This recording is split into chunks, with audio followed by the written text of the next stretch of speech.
La rentrée scolaire, c'est dans une semaine pour quelques 12 millions d'élèves. Et après 2 années perturbées par le Covid, c'est ce coup-ci la pénurie d'enseignants qui notamment pourrait largement compliquer la tâche de certains établissements. 4000 postes non pourvus et un recours massif aux contractuels. On en parle dans un instant avec notre invité, le ministre de l'Éducation nationale. Bonsoir Pape Ndiaye. Bonsoir. Mais d'abord, nous avons assisté à la formation de ces contractuels aujourd'hui. Jules Longchamp, Lara Péquez. Ils n'ont pour la plupart jamais enseigné, non pas le CAPES ou de diplôme équivalent, mais dans moins d'une semaine, ces professeurs contractuels vont devoir faire face aux élèves pour leur première rentrée. À l'enseignant, il est libre de faire son emploi du temps lui-même. Oui, tout à fait. Oui. Voilà. Ici, 150 nouveaux enseignants propulsés en maternelle ou en primaire, en Seine-Saint-Denis, recrutés après 30 minutes d'entretien au début de l'été. On se sert de ce qui a déjà été fait et pensé. Bon, un petit peu stressé, forcément. J'ai jamais fait ce métier auparavant, donc c'est une première fois du coup. Bon, avant, j'étais commerciale, donc rien à voir. Moi, ce que je veux savoir, c'est où je peux aller chercher les outils pour pouvoir être le plus à l'aise possible avec les élèves. Une méthode et un métier à apprendre en quelques heures lors de cette formation express organisée par le rectorat. L'idée, c'est de les rassurer, de leur dire qu'ils ne sont pas seuls. On leur apprend à gérer la classe, à conduire la classe. Alors effectivement, ça passe par le travail de préparation. Donc là, d'abord, on le fait vivre aux élèves avec le matériel. Au programme de la journée, révision des fondamentaux, cours de français et mathématiques obligatoires, suivi avec attention par Corentin Lesage, 28 ans. Juriste de formation, il va découvrir l'enseignement, mais regrette un manque de préparation. Je me rends compte qu'il faudrait avoir, à mon sens, plusieurs semaines, voire même plusieurs mois de formation de ce genre-là. Vous vous rendez compte, 3 heures de mathématiques pour apprendre à enseigner à des enfants sur possiblement 5 à 8 niveaux différents. Non, c'est évidemment pas suffisant. Comme une majorité de ses collègues, Corentin Lesage attend toujours son affectation pour connaître ses classes, le 1er septembre. Monsieur le ministre, merci d'être avec nous sur France 2. Devenir enseignant en 4 jours, ce n'est pas un peu surréaliste? Nous avons des difficultés de recrutement, en effet, des enseignants titulaires, et donc nous devrons recourir à des enseignants contractuels. La plupart d'entre eux, d'ailleurs, ont été enseignants l'année dernière. Pas tous, c'est vrai, et on l'a vu dans le reportage. On leur assure une formation de quelques jours, un suivi tout au long de l'année avec les inspecteurs d'académie, et puis une fidélisation de manière à ce que, s'ils le souhaitent, ils puissent enseigner d'année en année. Est-ce qu'on devient enseignant en 4 jours? La rentrée, c'est dans une semaine. C'est un métier d'expérience, aucun doute là-dessus, et j'aimerais que tous les enseignants aient une expérience conséquente, mais nous devons faire avec la situation, qui est une situation tendue. Nous avons des difficultés de recrutement dans certaines disciplines, dans certaines académies, et donc nous faisons au mieux. On parle ici de 3000 enseignants contractuels nouveaux sur un total de 850 000 enseignants. C'est donc 0,3% du total. Mais ce sont quand même beaucoup d'enfants face à ces enseignants dans une semaine. C'est une réalité et ce sont des personnes qui ne sont pas formées, pas prêtes et qui sont parfois anxieuses à l'idée de cette rentrée. On les forme. Ils rentrent dans le métier, c'est difficile, on les accompagne, mais ça n'est pas une situation optimale, je vous l'accorde. Vous dites qu'il en manque 3000 encore ce soir. Vous aviez promis un prof devant chaque classe. C'était trop optimiste? Non, ça n'est pas trop optimiste. Nos projections nous rendent assez confiants pour la rentrée.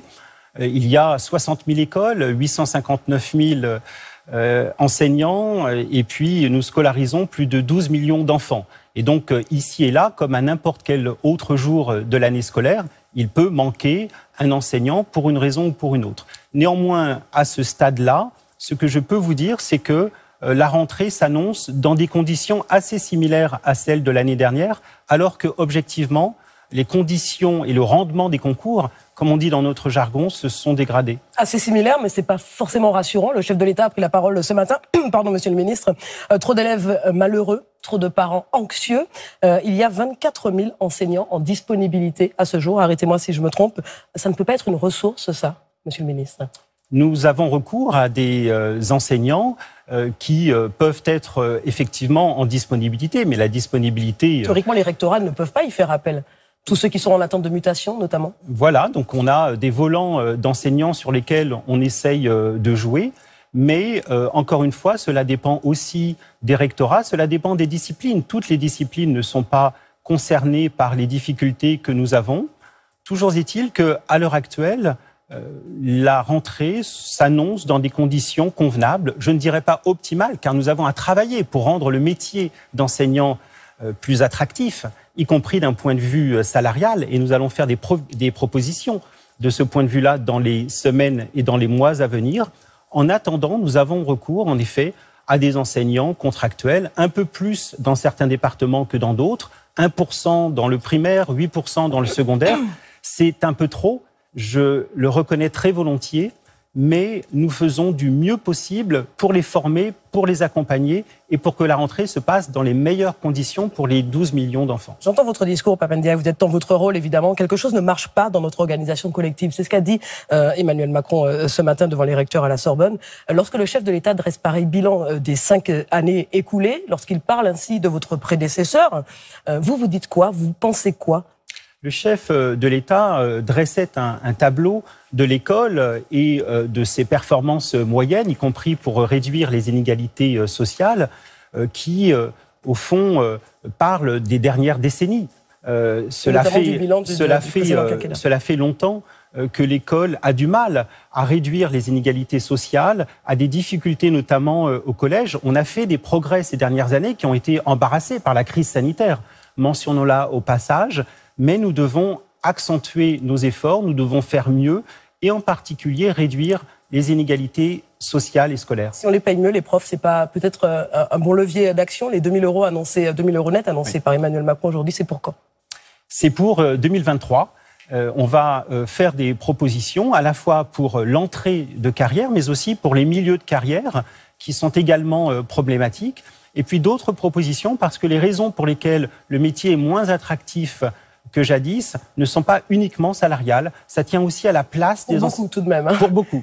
Quand vous dites 2023, c'est janvier ou c'est la rentrée scolaire 2023 ?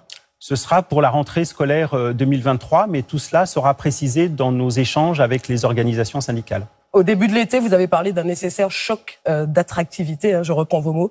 Si on tient compte de l'inflation, les enseignants ont perdu entre 15 et 20% de leur rémunération.